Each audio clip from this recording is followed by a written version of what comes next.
found us. More podcast, where we want you to know God more deeply, find lasting freedom, discover your destiny and make an eternal difference.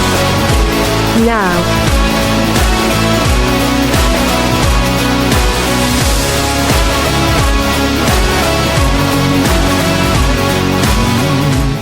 Hey guys, welcome to more podcast. We're happy that you're here. We have now moved off the face of Mars and we are back in northern Michigan. Let's go. Yes. Yeah. We had a few days where it was orange skies and it looked like Mars. People said it looked like Mars. It was super strange. It was super weird. Super weird. And we're back. I don't know, did the fires calm down or what's going on there? I think the rainstorms that hit us had started up that way, so that helped. That's good. So that's good, yeah. So we're getting back to some normalcy.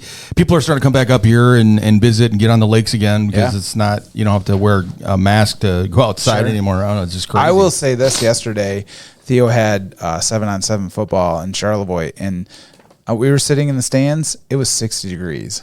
Yeah. It felt like it's football weather, boys. It's happening. The middle of July. Yeah, that's right. 1st of October or middle of July. It was freezing. Yeah. I went on a t-shirt. That was a mistake. There were like ladies in there that, they have like their mom gear for watching sports, and it was like full on blankets. Oh yeah. I'm like, this is so Mittens. weird, man. I know. The week before it was 90 exactly. plus. Yeah. Right? So I was, weird. last night we got home. We were out doing some stuff. Got home and I usually open up our screen door to let the wind, Yeah. And I had to shut it because it was like getting so cold in the house. I was like, it was super cold. Ready to start up the furnace, get the wood pellets going. So that's what's going on in northern Michigan. If you've ever never visited here, we don't really have long summers, but we do cherish the summers we do get. Mm-hmm. And it's usually only for a couple months we get some really warm weather. It's kind of unseasonably cold right now. Yeah. But, we're not going to complain because we know it's coming. We know it's coming. You know what? This is a perfect summer in my mind. Mm-hmm. Like temperature-wise, I'm not looking for 90 degrees for 2 months. Anything in the 70s is perfect. Yeah, and it's blue skies. We're starting to see the sun now, which is good. We haven't seen the sun in a week at least. That was the weirdest thing for me. We were like Dune, man. Yeah, it was so weird. The sun was there, but you really couldn't see it. It was strange. It was so weird. Yeah, but we're back in the studio here. We got most of the usual contenders. Us Pentecostals are like running around with like ram's horns, trying to freak everybody out. It's the end of the world. I missed my opportunity this weekend to be like my visual aid this week for the end of times. That's right. Brought it in for everybody. That's right. Here it is. We're gonna step into the parking lot. Just go look outside for 5 seconds. So. We have a good time. A lot of great things have been happening in the area right now. Pastor Ted was talking about how you had to get through Charlevoix for Venetian Festival. That's always fun down there. Yeah, man. Can't get through there for nothing. I mean, it's the thing that like my wife and I talk about it. It's like we live in a place where everybody wants to vacation. Yeah. So you just have to embrace it. Yeah. Like it's annoying. Getting through town is annoying, but you know what? There's a reason it's annoying. It's because people want to be here. Yeah, they want to be there beautiful, and see what's going on. Right. Yeah. And I'll tell you what, man, there's all kinds of free music. They do such a good job in Charlevoix of making it like not crazy expensive. Right. Yeah. You can see music literally from here on out for free. For free. Night. Yeah. Yep. And Michael Tyler was there. They do a worship night too that kicks the whole thing off, which is very cool. Really? I didn't know that. Yep. Yeah. So area churches come out and they have little ministry like Alley where they cool. I think it's kind of growing. It's not like really big right now, but they'll have the local Christian radio station sponsors it, and then some churches and ministries will have like little booths set up and a worship night, and it's pretty cool. And then they, you have all the food vendors down there too, which is a lot of fun. We're going tonight. We're taking the old girls. In my town of Toppinabee, the big metropolis there. Yeah. Of Toppinabee. What's your festival? Oh, they don't have a festival. What they've done is they've hired through the summer these girls that are professional mermaids. Oh my goodness! This is what they did, and they've announced it nonstop. Come to Toppinabee to visit the mermaid. I'm like, of all the things you can do. What do? They just like sit there, and kids can come up and get pictures with the mermaid, and I'm like, what? Who came up with this idea? What about like a guy doing balloon animals, right? Something like that, or a monkey running around, or right? Yeah. We've got a lady sitting in a mermaid costume, sitting there taking pictures of people. It's like all the young kids and somebody's creepy uncle hanging out. Yeah, right. It's Get out of here. Come on now. Yeah. So I don't even know where they've hired these people from, but they're out there. Usually starts on Friday nights, and they're Friday, Saturday there, and you can come down and get a picture with the mermaid. Yeah. And, yeah. down by our library. There's like a corner gas station or something, right? That's kind of popular in town. Yeah. Maybe. Well, this is the funny part is because people come into our gas station, the only gas station we have there. Yeah. And you normally stop to maybe get a drink and use the bathroom. We don't have bathrooms there. You have to go across the street to the public bathroom that's outside. Okay. So people are like, what? Yeah, you have to. That's the bathroom's over there. This is like red green shows. Yeah, we don't have one here. That's awesome, huh? Yeah, you have to go across the street to the bathroom outside. You got to really want to stop here. Yeah, we're not a conconvenience store. They're not convenient. Yeah, they're not convenient at all. And then you get the owner Jeffy, who cracks me up because he's just always upset about something. Yeah. And so you come in there, and for last year was when they raised the prices on the Visa card, the 3%. You know. So then he didn't want anybody using the Visa. More. Yeah, he's like, no more. Yeah. Cash only. And so, all of us locals are like, well, we'll just go down to Dollar General down the street. Yeah, dude, then. what are we doing here? So, eventually he got rid of that idea, but he's like, unless you spend $11 here, you can't use your card. I'm like, I just want a drink. That's all I want. I don't want to spend $11 in drinks just to get a drink, So I think he's changed now. Good. But I love that guy. Do you guys remember the Horton Bay General Store? Mm-hmm. Those are like some this sounds like kind of like there's some like cool, like very unique small town Northern Michigan sort of stuff, and it's just, you got to experience it, right? You've got to do it. Yeah. Because that's just us. Yeah. We had to go, Rachel had to work in Frankfurt yesterday. Okay. So we drove there. That is 3 hours from here. Yeah. That's a I did drive. not know that. So we were out there. It is God's country out there, but it reminds you a lot of Bliss. Yeah. And like the gas station out there, and what's that meat store that's right there? What's that? York's, yeah. Oh, like yeah, lots of stuff like that, and you're like, if we just had all day, you know what I mean? Yeah, There's a character working behind a counter in there that I definitely want to go meet.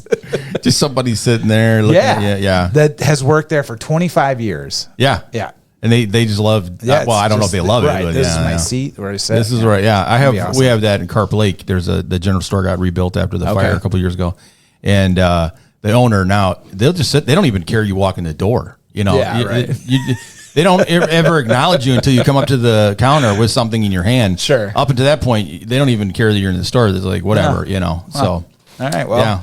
That's go to the Top Nabee corner store. Yeah, and see Jeffy. You can see Jeffy, and you can see the mermaids on the weekends. Go see the mermaids. Because they are, natural to this area. We have many mermaids in Mullet Lake. So come down. What are they called? What is it? They're called sirens, right? Weren't like the Greek sirens. Yeah, there. Yeah. Hey, speaking of that, I went and saw the Odyssey. Oh yeah, yeah. I haven't seen it yet. That was pretty good. I mean, if you've read the books, the lineage of the Nephilim. No, they're not. No. Well, I thought they were. They had a giant. Well, because there's a giant in there. Yeah, there's a giant in there, but you got Sparta. It's all about Spartans, doing their thing. They're not Nephilim. DNA? Well, they didn't say that. No, well, they said a lot of that stuff came from the idea that they're but I mean, the guy that was renown, there, right? PG. Yeah. Well, the giant in there definitely had a one eye. Sure. Yeah, he was a Cyclops. Okay. Yeah, it was different. Yeah, it was different. I mean, I read the book. We had to read the book in English class and whatever else. And so, it's Greek mythology. It was good. Yeah, I thought it was good. I thought it was really good. But the main storyline is about how Odysseus, makes it back. It's a story of redemption kind of thing. So they didn't get into a lot of the mythological stuff that you would see in some of the Percy and the lightning and all that other stuff. So it's good. I like it. Percy Jackson and that kind of stuff. So it was good. Yeah. Of course, when Amy goes away. Fall asleep? No, well, she didn't go. Oh, okay. She was in Florida getting some stuff done for missions, and so I was like, I'm going to go see some movies. So cool. I went and saw that. Yeah, so it was good. I like it. Good, man. It was good. I also saw The Back Room. Oh boy. Yeah, I saw The Back Room at home with my son. We were talking about doing it because my oldest is back from the Navy. Yeah, cool. So so we watched nice The Back Room together. He thought it was going to be a little more scarier than it was. Yeah. But it wasn't. It's just, he never even heard about it. And I'm like, dude, YouTube it. Yeah. And you'll see what I'm talking about. So, yeah. It is, Peach, do you know the story about this? So it's this kid, I think it was like 2015. Yeah. There's a kid who's a YouTuber, made a YouTube video. And so the idea is like he finds this kind of alternative like room thing, like universe sort of thing. Yeah, behind him like a mall or something. Right. And it's like kind of spooky. He made it when he was 15. So Hollywood picked it up. He was 20 and he made this movie, and it's like breaking every record and filling movie theaters. Really? Yeah. And he's 20 years old. It's about cool. basically it's just about a place where it's behind our reality, and you get in there and you can just go forever. There's really no end to it. It's a pretty unique story, but I think the very cool thing is the back side of it. Of this is a kid, he's not like an insider. It's very like homegrown storytelling. The story's pretty good. Like it's a good, unique story. It's not just kind of the same old scary movie trope. And He made a lot of money. yeah, and he's he's 20 years old. Yeah, and then It's based off a 3-minute YouTube clip video thing. And they built this whole set. Yeah. That for the movie that It's goes real. on forever. None of it was Yeah, it was CGI. None of it was all AI. real. Yeah. And I was surprised that they did it. But what kills me though is I was looking that up, and he built that whole set for like 40 or 50 grand, and I'm like, people get like extensions on their houses for like 3 times more than that. I don't know how the heck you got away with building that entire thing. It was only that amount. Yeah, that's what he's saying. That's so 50 some $1,000 is what it took to buy all that. And they got most of their equipment from like thrift stores. And, Yeah, put it in there. Yeah, so it's crazy. Oh, cool. Well, do you wonder why you listen to the More podcast? I'll tell you why. Just for conversations, just like we just had. Yeah, just getting to know what's going on around us. But really, it's all about maximizing opportunities for right now and eternity. So, stop asking why you listen. Just never forget to listen and pass it on. Well, today's episode is brought to you by, Backroom Coffee. Brewed behind a locked door by 3 deacons who refuse to explain themselves. One couple have you connecting dots that aren't even on the same page. Backroom Coffee, because every conspiracy begins with someone saying, let's grab coffee and talk. Not available in stores because honestly, we're not sure it exists. There might be some in there. I don't know. Yeah. What's funny is one of the churches I worked for in the past, they were very frugal, I guess is the right word. And they would, the pastor was known for not throwing coffee grounds away. Oh, really? So like Sunday mornings carafe, he would take that out with the filter and use those beans again. Oh, yeah. You do it. That's some backroom coffee. Right? That's backroom coffee because you're not really sure what's going on. Yeah, I know. We had some people, we had a soup kitchen in one of the churches we were at, and did the same thing. They would keep coffee in there for a couple of days. Yeah, I just, that's not their reason was they're trying to save us money. But I'm like, when you start getting mold on the top of the coffee beans, maybe we should ditch it. Yeah, don't. Maybe let's. Thank you for saving us money, but we can afford the coffee. I don't know. We'll be right back. We're gonna do some ID breaks, let you know who's around the table, and we're missing one person. We are You'll probably not hear his voice today.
See, then it stops it right there. Yeah. Well, no one knows who handed him the guitar, but it hasn't been quiet since. He once gave advice so specific it solved a problem that hadn't happened yet. Time tried to keep up with him. It failed. Part philosopher, part volume knob, all mystery. If something needs to be said, he's already said it louder. Pastor Ted. I don't know if I said it right, but I certainly said it very loud. If he's not preaching, there's a good chance he's underneath an old truck. covered in sawdust from carving another wooden bowl, or bouncing through the woods in a four-wheeler, wondering where that trail goes. If it smells like gasoline, fresh cut wood, or campfire smoke, he's probably nearby. Pastor Gary. Well, I love that one. That was great. All right. The man sitting across the table from me, the man that knows what every button and knob does, the man with all of the talent, the man, when traveling, his carry-on is his diplomatic immunity. Tailwinds follow his itinerary, and he once went off the grid. The grid sent a thank you note. Pastor Alex Norton. Thank you. Yeah. You know, they need to find a cologne for you that's just called gasoline. I mean, you know, that High octane, though. high octane gasoline, it's gonna be called Wreck Fuel. There you go. Wreck Fuel. I like that. Just with a little tinge of campfire smoke and some burning wood as you're doing it. Yeah. So you heard we don't have Pastor Hunter in here today. He started the gauntlet of camp. Camp. He's got 3 It's of them, like from now until the end of summer sort of thing. Something like And that. he's got like how many 12 speaking engagements? Right. So he's busy doing that, and he's having fun. He likes doing that stuff. He likes hanging out and doing that kind of. For me, He's a youngin'. I would wear me out. The first few days, I'd be done. Yep. Yeah, but doing that. I I don't know. You guys, Good for did you. you go to camp a lot when you were a youth pastor? No, I did it when I was a youth pastor. As a kid, I went to camp once, and I was like, I don't want to do this again. Yeah. But yeah, man, I don't know. I'm a homebody. Yeah. I've learned that. Yep. We had camps all the time in the Salvation Army. So when the summer hit, we were always like scheduled to go to camp. Yeah. So we were always at camp for That was summer. like I probably never told you guys too. about this story, but my parents moved from Ohio to Indiana. They got a job at a church. We all jumped in the car, drove over to see the church, and my parents had stopped at the dime store, picked up a suitcase, threw some clothes in there, and dropped us off. And we went to a camp from a church that we had never ever been to, not even one day. We didn't know a single person. Yeah. You're like, get to know some folks. There you go. Bye. We'll see you in a my week. goodness, no way. Mom, Dad, you coming back? Yeah. Yep, exactly. I know. I don't know. You're built different, PG. That's why. You know? And I went to church camp every year, right? Sometimes multiple times. That's his generation. My generation. We went to camp.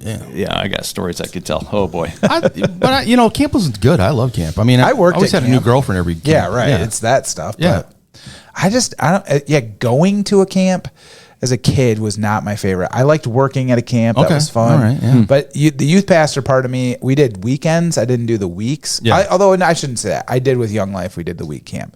By the end of it, I remember one time at Young Life camp, maybe I've told this story. It was like, the Olympic thing, you're doing all these events, and it was like shoot your youth pastor with the water balloon thing, the launcher that's like 2 people hold it, giant elastic thing. Oh yeah. And I was way too close. And I said to the kid, and I was like, don't do it, man. Like, I'm just too, you need to move back. I need to move, whatever.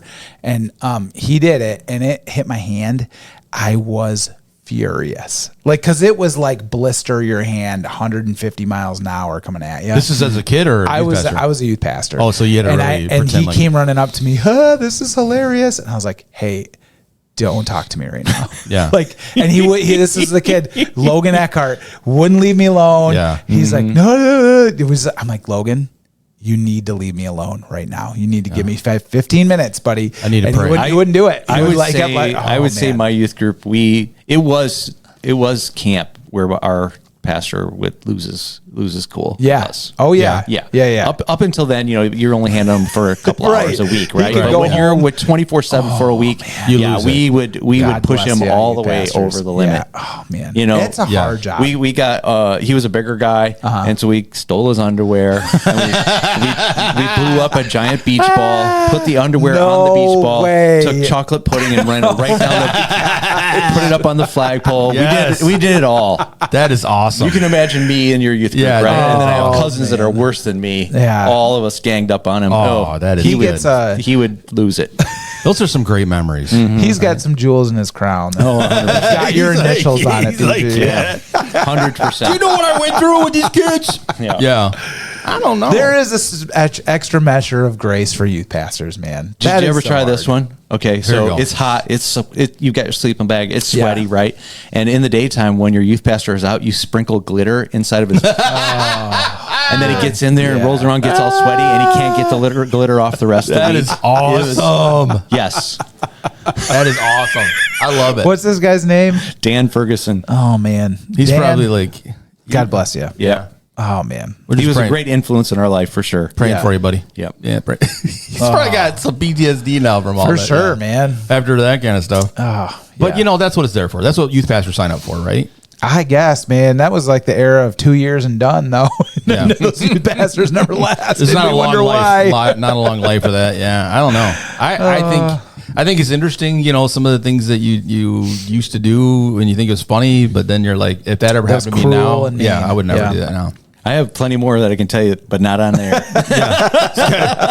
We don't incriminate anybody. That's right. That's right. Yeah. But that underwear thing is pretty funny. That's pretty funny. That is pretty funny. The glitter. Yeah. It gives me some ideas. I don't know. Yeah. We're going to talk today about some of the things that hit the headlines that maybe you've missed because you've been so busy with summer activities or just trying to breathe in northern Michigan. So we'll get back to that real quick or after this message.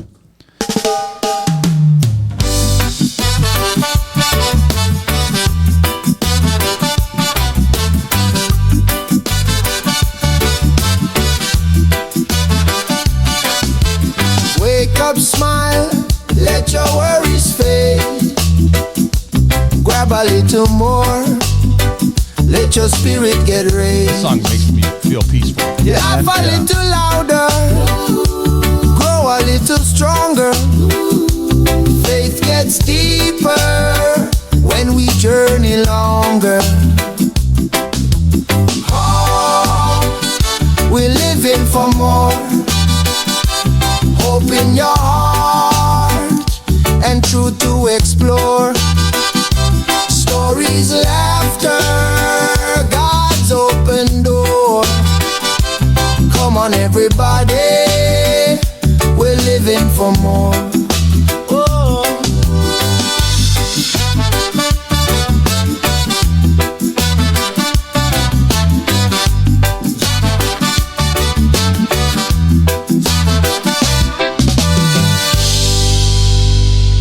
I don't know if Generac knows this or not, but I keep getting a lot of texts from the Generac,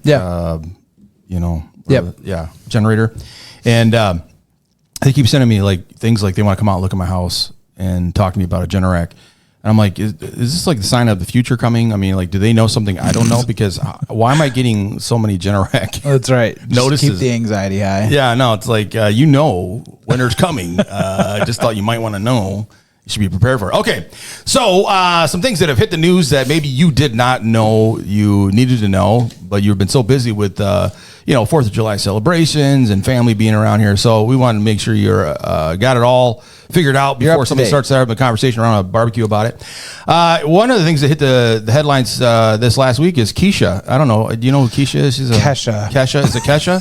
Yes. Did I say that wrong? I hate that I had to I'm correct glad you on did, that. though. I don't want to know this. That was a but test, okay. and you just failed. Okay. Now we know All who. right. Now we know who listens to Kesha. She actually had a raccoon come into her house apparently, and had a problem with the raccoon. Couldn't get it out of their house. It was taking over her kitchen. So that's one Really? thing. Yeah. She lives in California, right? What?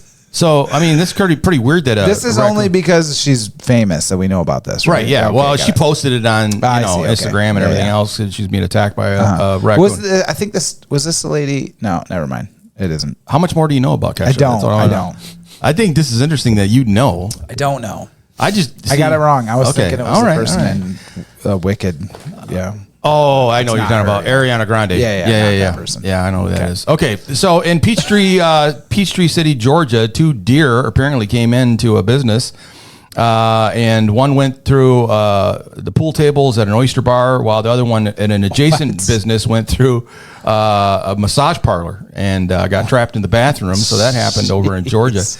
I don't know. I've seen things where deer come into businesses and they just trash the place. Oh yeah. Yeah. Yeah. And so these deer came in there and they had to call people to get it taken care of. Yeah. The oyster bar would be kind of interesting, somebody walking in there. Here's another one, a Dachshund hound, and got caught. Dash hound. Is it dash hound? Yep. See, there you go. He knows more. I have a dash hound. Dash hound? Yep. You wouldn't say Dotson? Nope. I would Dash? say dash hound. Okay. Yeah. Dash Okay. hound. I appreciate it. He was in Kentucky. I said that right. You did. Kentucky. Okay. the dash hound in Kentucky got stuck in a maze of piping that a family didn't know they had underneath their house. I believe this. Yeah, aren't these the longer dogs? Yeah, they're little, and they were used. They're bred to like little rodents, right? Rat yeah, terrier. exactly. Okay. Yeah. They're supposed to like grab like underground rodents, and hunters would shoot them as they come out of that hole. So that's what they were used for. So that's Yeah. why it would probably be looking around. Exactly. Wow. Yeah. This is They got just part stuck of in a their pipe a little DNA. bit bigger than they were, or a little bit smaller than he was. So Okay. they had to call the fire department. Apparently, it was a big deal in Kentucky. It was kind of hit the news like we're saving the dog kind of thing. So this one got my attention because I didn't even know this was happening. In England, they crowned the winner of the toe wrestling championships. Okay. So took place in Ashbourne, England. Competitors interlocked their toes and attempted to pin each other's feet. This would be your least favorite competition to watch. I wouldn't watch it. Feet. No, thank you. But Casey Brooks, congratulations. You won the men's title, and Abigail a big nail claimed the women's. Weird. Does that mean she had like claws on her feet Gross, or something? I don't man. know. It's I just don't gross. So that's a competition I probably would not be into. I would Nope, not want you to would go not see, be. but apparently that's a big deal in England, and somebody won. And then lastly, here in the States of Wisconsin, the Lumberjack World Championships happened. I don't know if you knew that or not. I did not. That was on the ESPN. The actually. Lumberjills. This is about the women's Yeah, competition? this is Lumberjills. Yeah, and Carolina, is it Carolina? I'm missing Urban it. Nova. Yeah, okay, Carolina.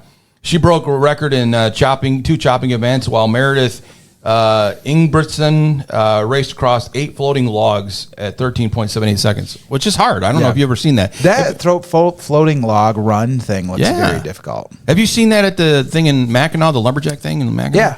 Yeah, I mean, Yeah, they these do it guys, at the- I tried to get on one of those logs because they let you go out there and stand. I couldn't Right. even hardly stand on it. Yeah. Peach, much have less you do ever it. carved anything with a chainsaw? Yes.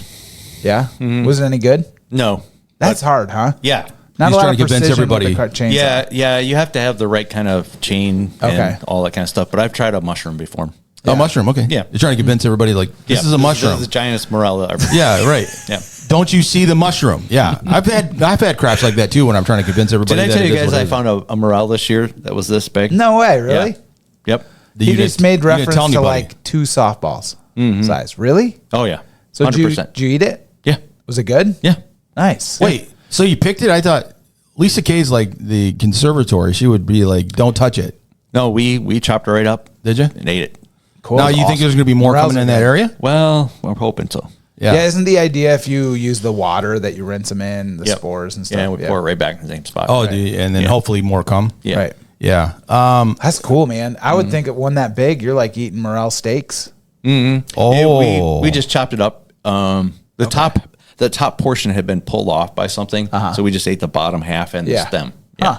it's still good And though. it took up a whole bowl. Sweet, man. Still good eating. Yeah. Yeah. Oh man, morels are good. Steak and morels. I mean, there's Yep. nothing like Try it on pizza. It's excellent. Oh, right. Yeah. Morel Okay. pizza. Yeah. I wonder what one of those would cost if you like bought it from a Okay, pizza here was place. my most exotic meal my wife Yeah. ever made.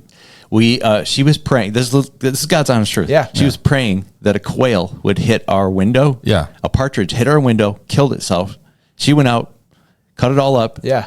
We had partridge Yeah. and morel quesadillas. Really? Really? And that Oh was my good? gosh. Okay. The best Really? ever. All right. Yeah. All right. What do you do with a quail? I don't know. It's a partridge. I'm sorry. It was a Sorry, partridge. it's partridge. Yeah, but see, this is don't- that's and why don't we they asked say, that question, 'cause we would never be Small able- birds are gamey. Is that a Not thing this or one. not? No. No. Okay, I'm wrong. Yeah. I mean, Okay.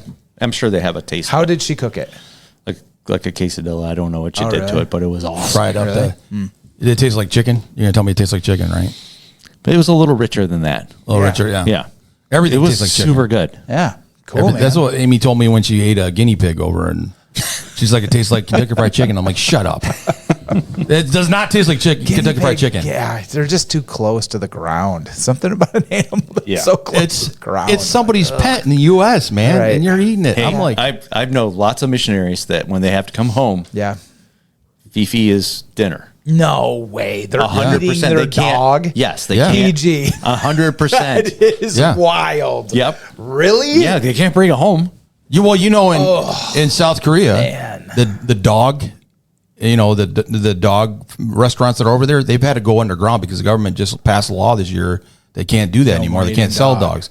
So now they got underground like speakeasy dog places now where you can get your dog meat. Man, Because that's rough. Yeah, South Korea. 100%. Probably at least 3 missionaries I know tell me that story. So. Stay away from my dog. I know. I love my dogs. I know. I can't imagine. I think they loved him too, but they also They were hungry. tasted good. Yeah. They're like, do we just let this thing ramble through Yeah. the streets and live a horrible life, or enjoy one last time together? If I had a missionary come to my house, sitting in my house, and we're sitting there And they're eating petting dinner, your dog yeah, a lot? yeah, they're like, Licking their lips. yeah, like why are you salivating right now? Yeah, and they mentioned how barbecue sauce would taste really good on this. Right, yeah, right. like Oh, my gosh. get away from my dog. Get away. All right, we're gonna come back with Bible trivia. Pastor Gary has a question for us. And this is the last. This is the last week. Next week we draw for We're the going to chosen. spin the wheel of Wilson Insurance, the Wheel of Destiny, and find out who wins this season of the Chosen 5. And you can get a little more information on what happens with Jesus if you didn't know. Let's go. Yeah, if you haven't read the Bible, it might be in there. So we'll be right back.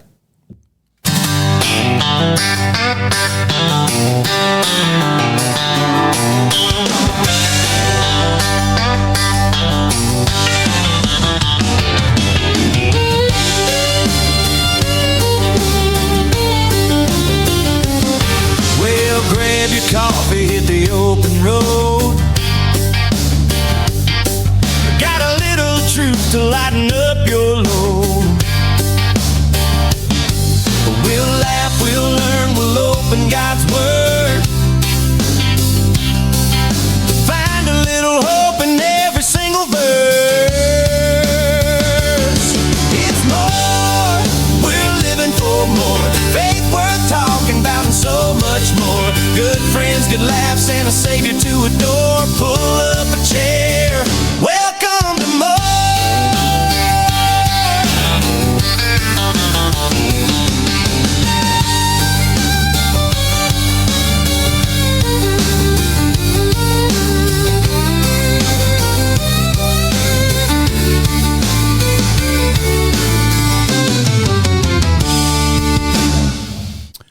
Well, there we go. We've got that country song. I don't know if you knew that. Who does that sound like? Alan Jackson, maybe, or I don't know. Yeah, we're not sure. It's AI, so we're not Yeah. sure who it sounds like. Wow, here we are with Harbor Light Bible Trivia. If you want to be a part of this, all you got to do is send your answer into harborlightbibletrivia@gmail.com, harborlightbibletrivia@gmail.com, all lowercase, and we'll put your name on the Wilson Insurance Wheel of Destiny, and you could possibly win the season 5 of The Chosen. And go. yeah, it's pretty good. Pastor Gary, it's a DVD too. Hopefully somebody's got a DVD player. Pastor Gary, it's up to you. All right, well, we are on to the Bible trivia, and we have a question. Of course, last weekend I didn't get a chance to speak, but Pastor Alex stepped in, did a great job. But I do have another question setting up for the message this weekend, which is all about it is closer than you will think. So I'm going to take you over to 2 Peter chapter 3. Okay, 2 Peter chapter 3, so I'm giving you the place. I'm going to have a little bit of a Bible study. You're going to tell me the 3 things that scoffers will never believe. 2 Peter chapter 3, there are 3 things scoffers will never believe. What are those 3 things? What are those 3 things? So that's good. So that's, a little bit of a Bible study. That's good. I like 2 Peter. 2 Peter chapter 3. You can send that to harborlightbibletrivia@gmail.com, harborlightbibletrivia@gmail.com, all lowercase, and let us know the answer so we can put your name on the Wilson Insurance Wheel of Destiny, and we can put your name, spin for your name to win the season 5 of Chosen. Let's go. Yeah, so hopefully get a DVD player and you can watch it or something. I don't know. I was thinking about that just the other day. I'm like, even my computer does not have a place to play a DVD anymore. Yeah. Right. I don't even know what you do anymore. Right. I don't know. I don't know either. Everything- My algorithm is filled with really cool retro bands Yeah. that have VHS players in them, but Oh yeah. not DVD players. Well, they're selling those. I don't know if you saw on Father's Day, Amazon had a whole thing of items that your dad might like now. Yeah. They're all retro stuff, and those VHS player was in there, Cool. DVD player. Yeah, it was all that stuff. So I don't know. So right, it's good. send your answers Send your in. answer in, and we'll be right back and get into Bible talk.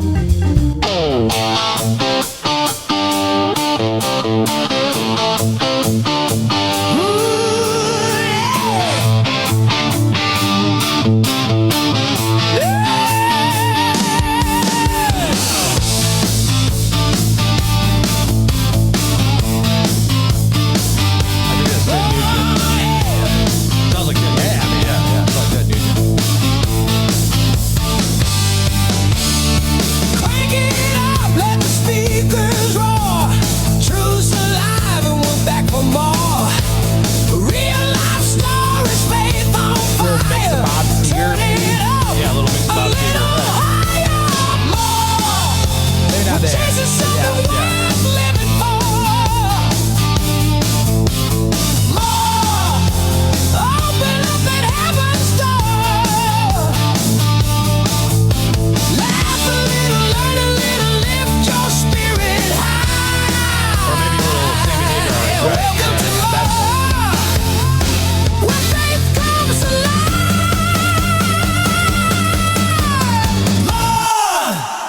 Yeah, I think Sammy Hagar towards the end there. Yeah. There it is. Yeah, I think so. Well, hey, listener, welcome back to Bible Talk. This week, we're diving into one of those passages that almost no one is going to put on a coffee mug that hangs on the wall in your house. Think about it. We love verses about blessings, favor, abundance, and open doors, but what if one of the wisest prayers in the entire Bible is actually a prayer asking God, don't make me rich, but don't make me poor? That's exactly what we find in Proverbs 30. Agar gives us a prayer that feels completely upside down in a culture that constantly tells us we need more. More money, more success, more influence, more followers, more everything. But what if the real issue isn't how much we have, but the biggest question is who gets to define what enough actually is? This conversation really isn't just about money. It's about trust. It's about contentment. It's about whether our lives tell the story of God's faithfulness or our own self-sufficiency. So grab your Bible, open to Proverbs chapter 30, verses 7 through 9, and let's talk about one of the most challenging and freeing prayers in all of Scripture. Yeah, thanks, Ted. Appreciate it. Absolutely.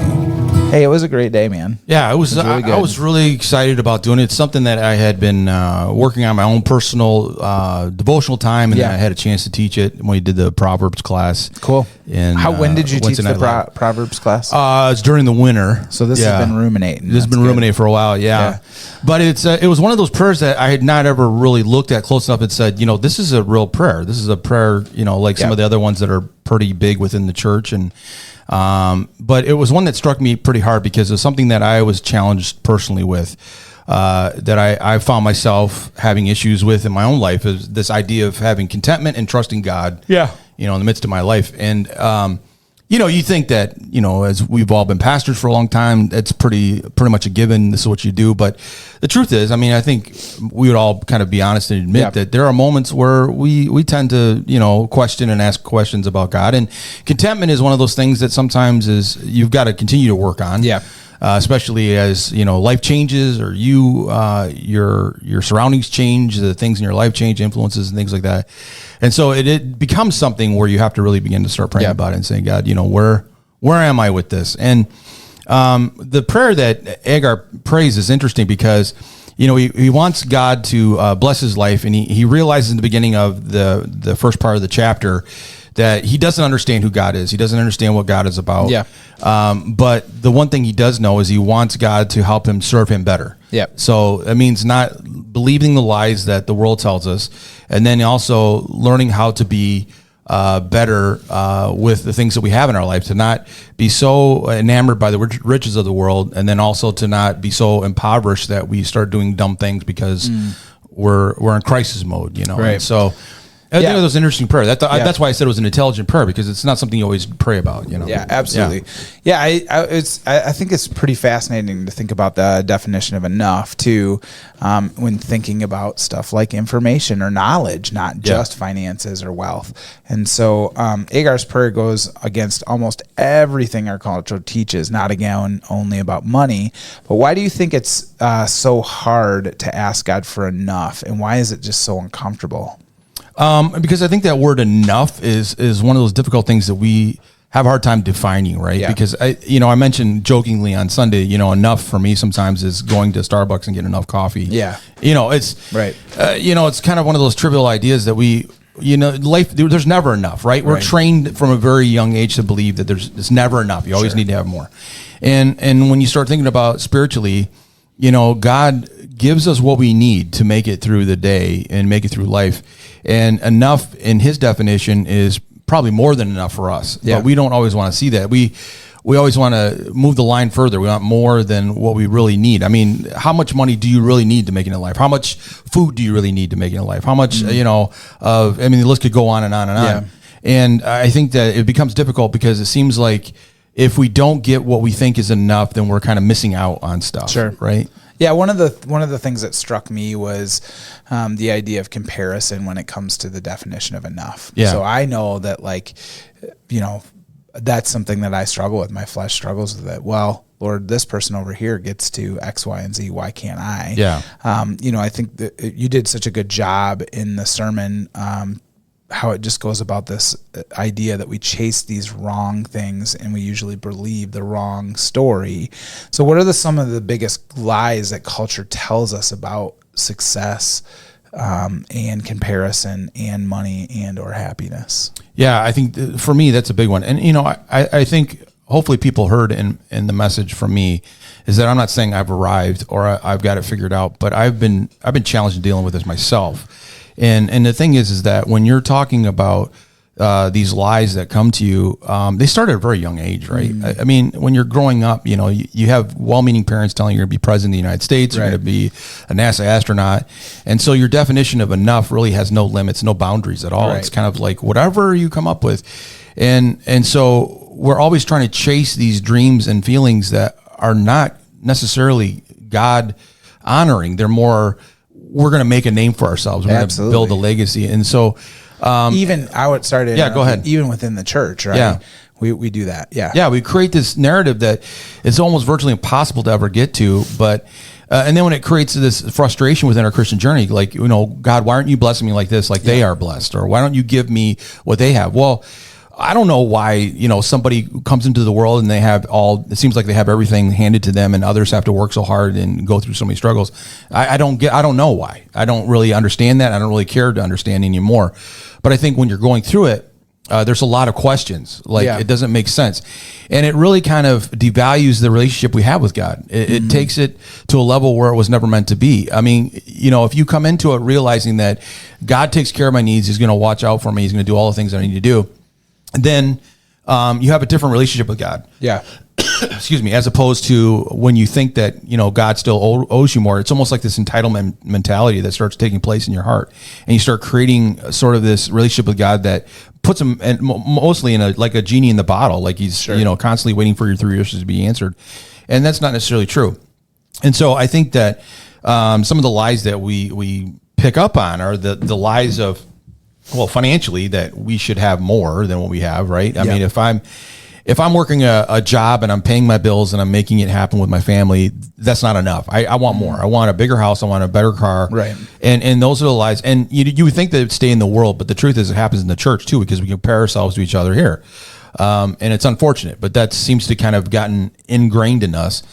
Marriages is another thing too. I mean, we see these things on social media or we see these things in movies and we think that's where my life is. And then when you get married, you realize, it's not as romantic as it is, or it's not as magical as it was, that marriage takes work.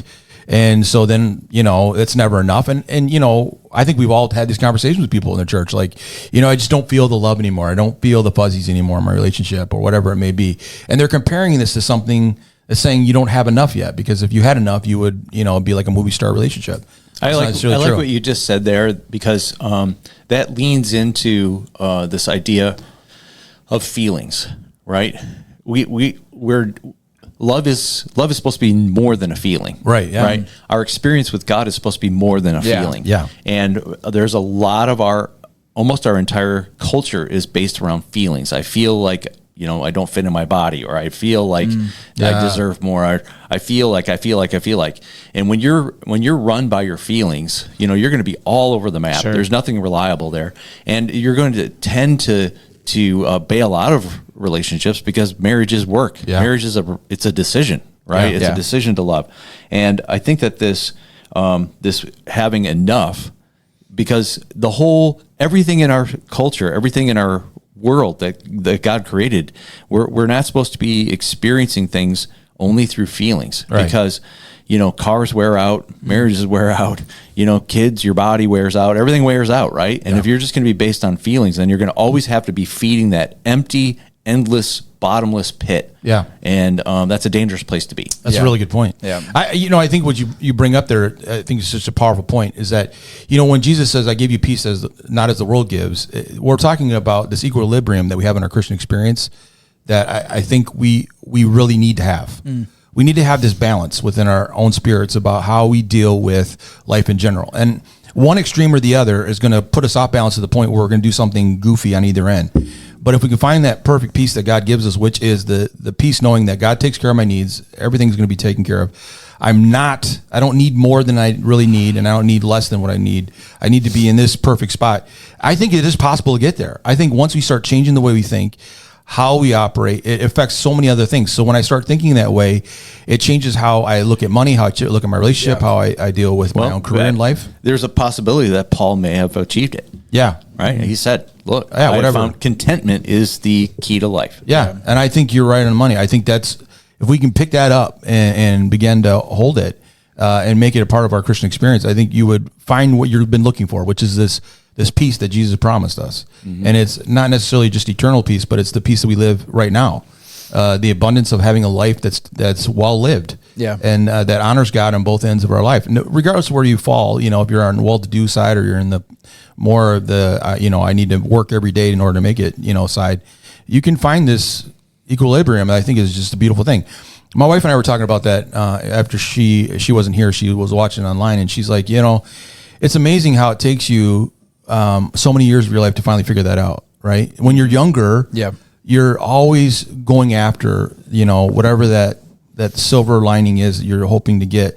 And then you get to our age, and it's like, we've done it. We're arrived. What we have is all that we really need. I don't really need to strive for more, and you don't really have the energy anymore to go after have this stuff. But it is a beautiful place to be. It's like, wow, I can take it deep. I can actually enjoy life. I can enjoy life with you. I'm not trying to strive to get anything. I'm not trying to do all this stuff. And you kind of put that on yourself, though. I think even as Christians, we put it on ourselves. It's really quite amazing that your message actually set up the weekend message for this weekend coming up so beautifully. Oh, good. Because we're talking about, the sin. The Bible says the sin of Sodom. We all think it was the debauchery and all that kind of stuff, but it was actually gluttony, laziness, and pride. Those are the three sins that were there. They had so much leisure time that they had time to sin. Yeah. Right. And so sometimes I actually looked this up. I watched a documentary on the Amish, right?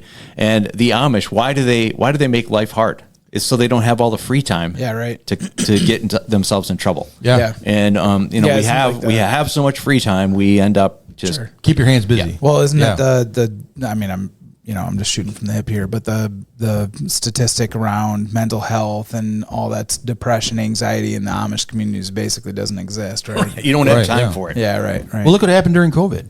Yeah. Mental illness spiked so high during that period of time because people were sitting in their homes looking at four walls, not doing anything. Right. And it's a good example of what happens when we have those extremes in place. For sure. Yeah. And it's I think what you hit on is obviously such a cultural topic for us in the West, and specifically, kind of where we live, right? We live in this land of opulence. I was talking to a friend just recently. There was a major tragedy in the town that I live in, and it does feel almost spiritually dark. That when you realize, you see all this opulence, you see all the things that the world has to offer, and you expect that that's the way to receive happiness and fulfillment in life, you quickly realize once you've experienced it, it doesn't do it. It just leaves you empty. And so it's so fun to watch new believers come into the faith and go, this is what satisfaction is, and this is what life really is. I was reminded of the John Piper quote, on Christian hedonism: if God is most glorified when we are most satisfied in Him. And that idea of your pursuit, the things that you go after, if they bring you closer to God, you will experience more fulfillment in life. You will get more. Right. But it's the thing that your flesh doesn't want. Your spirit man knows it, right? Like once you experience, true life and purpose through Him, man, oh man, you can't get enough. That's what you really need. Right. Yeah. And the thing is that when we start dabbling in both extremes of this prayer that Agar prays, if it's wealth, then we get into bondage of debt. Yeah. And we get to the point where we can't even stay afloat anymore. If it's poverty, we get into a mindset where we become entitled and we think that everybody owes us something, or we are always constantly looking to fight our way out of a paper bag, to prove something or to say that we're different, we're not that. And either one of them is not a good place to be, spiritually. I think that people, we've all worked in it, and Amy and I worked in the Salvation Army. People that are in the poverty side of it, everybody owes them something because they're always the victim, right? Yeah. And they always have this victim mentality 24/7. And, if I wasn't being treated like this, my life would be so much better. And, maybe there are some things that could be different and better, but that it becomes a very frustrating life to live. And then in the other side of it, if you become so enamored with things that you need to have all the time, eventually you get yourself to a place where you can't even afford to live and breathe. Yeah. And then it becomes a stress in that regard. So, either way. Yeah. So there's kind of a sweet spot there, right? Between the two. How do you find it? Yeah, that's I brought up a couple things in the scripture. I think the first one is Paul talks about in Philippians about how we need to have contentment. And Paul says that I'm content no matter what situation I'm in, if it's good or bad, whatever it is. But it's contentment is learned. It's not something that you just kind of like, God comes down with a divine wand. Yeah, you trip on. Yeah, you have to learn it. And you learn it in the moment by having spiritual awareness of what God's doing in that situation. I think Paul figured that out. It's like when he was in this, he realized God's still faithful in the tough times, and God's still faithful in the plenty. But God's never changed. It's just God's there and He's taking care of it. And I think contentment is really kind of fighting against this attitude that we have in our sinful flesh of wanting more. Nothing's ever good enough. And I mentioned that in Genesis 3. The lie wasn't that Eve ate the fruit. The lie was they believed that God wasn't giving them everything that He could have given them. Right. There was more. Right. Like there's a big bait and switch happening here, and you're not telling us everything we need to know. And I think that sometimes in our own spiritual journeys we feel the same way. Like if we're living this faith journey for a while, we feel like, why do I not have whatever this is or whatever that is, or there's more to this or whatever it is, and we blame God for it. And we're like, God, you're just holding back on me. You're not giving me everything you need. And in the whole time, God's like, you got up today, you're breathing, you're making it, and I think, I used to tell my kids when they were younger in the house, like they would say, I'm sure you had kids say it to you, like, you guys never give us anything. I've heard that conversation before, like, Dad, you never give us nothing. And the conversation for me would be like, okay, let's walk around the house. Yeah. So let's open to the fridge. You got food in here. Look at the cupboard. You got food in here. Yeah. The lights are on. You have, temperature. Summer it's cold and winter's hot. Clothing, boots, foods, shoes, yeah. And I think sometimes God spiritually does that with us. He's kind of like, look at here. You think you don't have it, but look at all the things you do have. Sure. I mean, it's there. So I just took a phone call a moment ago. I stepped out, and it was from someone who is going through some big traumatic thing in their life, and so they're sitting in the hospital room with a loved one, and they don't really care how big their boat is. Yeah, they don't really care. Right. What's most important is the person sitting in the hospital bed right in front of them, right? And sometimes I think the Lord allows situations in our lives where we get a chance to recalibrate what is enough. Yeah. Right? Yeah. Having loved ones, being loved by somebody is probably enough. Yeah. Yeah, it was interesting. I had some conversations after the service, in both services. People come up to me and they're like, this was, you're speaking to me. I've been dealing with this in my own life. Yeah.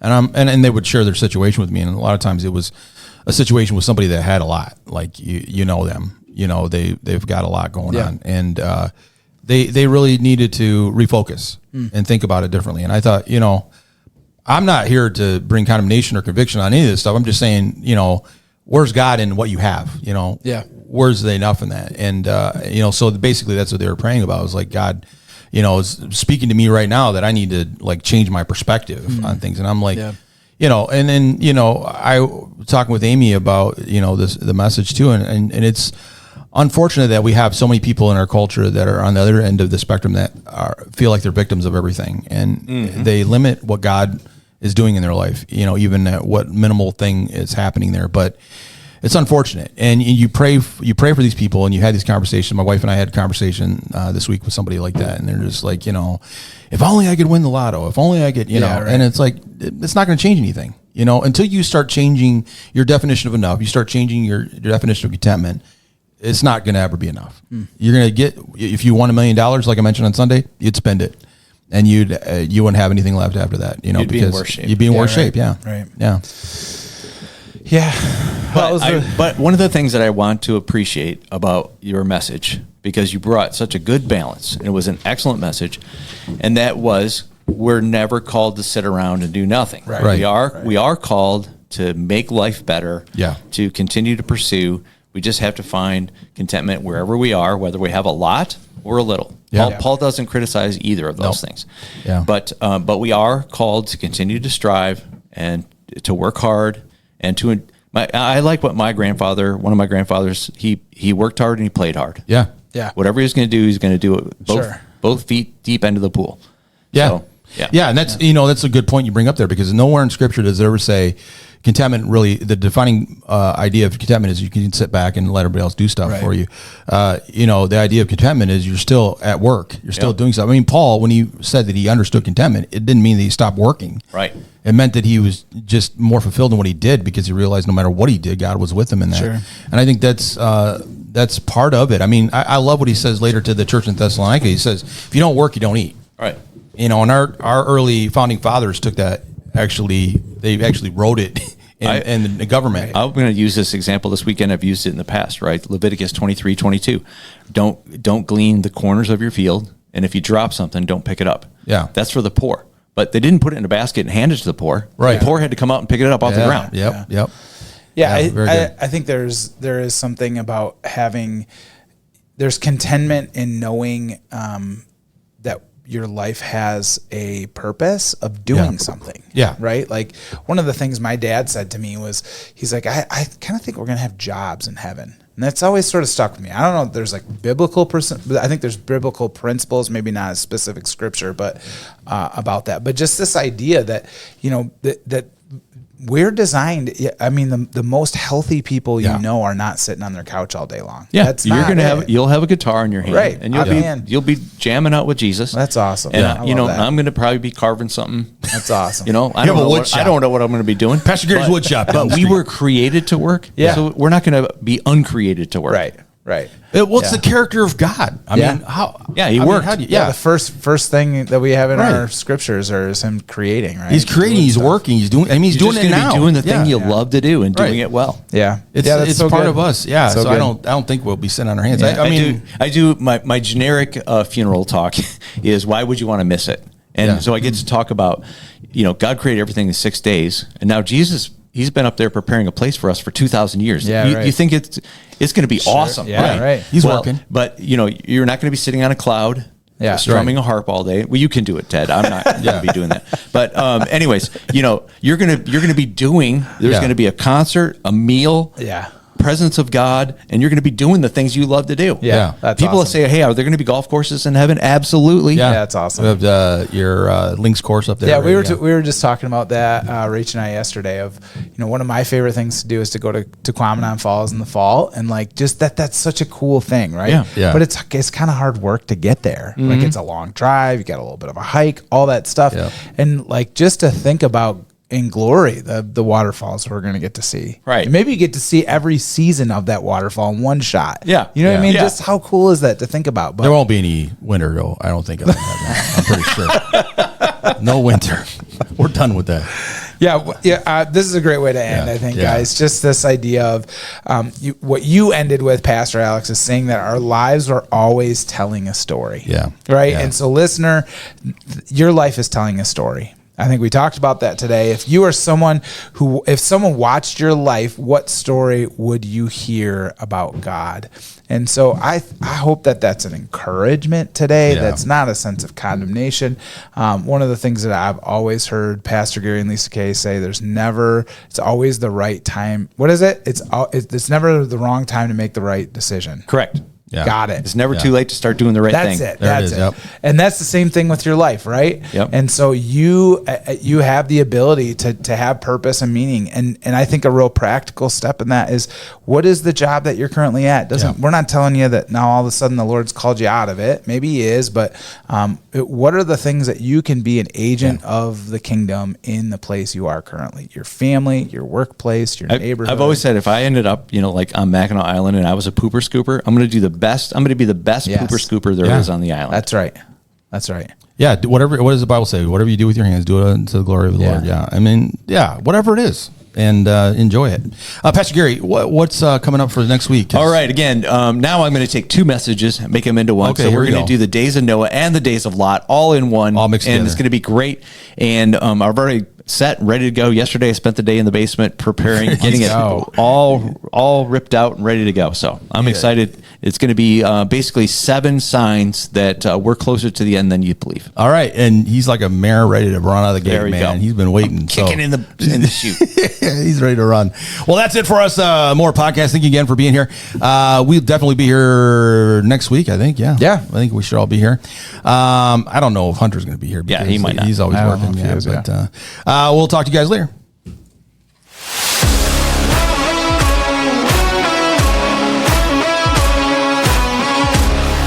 You have found us. More podcast, where we want you to know God more deeply, find lasting freedom, discover your destiny and make an eternal difference. Now,